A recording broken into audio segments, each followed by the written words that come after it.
મહિપતસિંહ બાપુએ જે ઇન્ટરવ્યુમાં ખુલાસો કર્યો અને ઇન્ટરવ્યુમાં કીધું કે મારી સોશિયલ મીડિયાની ઇન્કમ વાર્ષિક ઇન્કમ મારી 90 લાખથી 1 કરોડની અરાઉન્ડ છે, તો હું હવે હેલિકોપ્ટર લેવાનું વિચારી રહ્યો છું અને સોચી રહ્યો છું. તો એટલું જે ઇન્ટરવ્યુ એમને સાંભળ્યું એમના વિરોધીઓએ, જે વિરોધ કરવાવાળા, તો એમની આંખો ફાટી ગઈ છે અને એમાંય વિરોધ કરવા લાગ્યા કે મહિપતસિંહ, તું લોકોના પૈસા દાન લઈ લઈને અને વૃદ્ધાશ્રમ ચલાવે છે અને ગરીબોની સેવા કરે છે અને તું ભગવાનનો દરજ્જો લેવા માટે ફરે છે, તો તારી જે આવક છે અને તારા જે પૈસા છે, તારા પૈસાથી તું કેમ નથી કરતો કશું અને કેમ તું વાપરતો નથી? તો હું એ મારા વાલા મિત્રને એક જ વાત કહેવા માંગુ છું કે ભાઈ, તું આજે તારી પર્સનલ લાઈફમાં તું કંઈ પણ કરું છું, બરાબર, અને કંઈ પણ કમાવું છું, તો તું થોડો ઘણો હિસ્સો તું દાન કરીશ કે થોડું ઘણું તું સેવામાં આપીશ, બરાબર?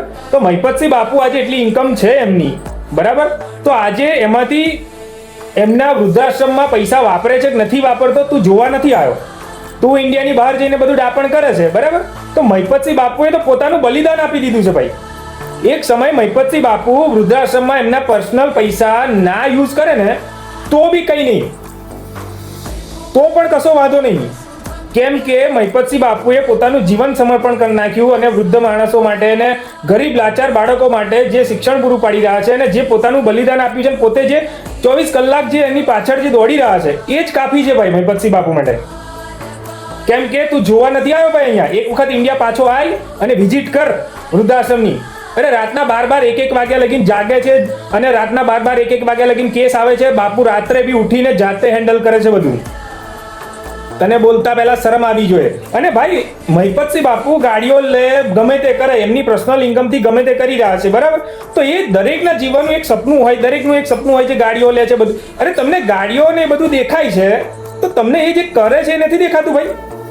એ દાનના પૈસા આટલું બધું યુઝ કરે છે અને આટલા બધી સંસ્થાઓ ઓપન કરી, એક પછી એક નવી સંસ્થાઓનું ઓપન કરે છે ગરીબો માટે, લાચાર માણસો માટે, એ તમને દેખાતું નથી?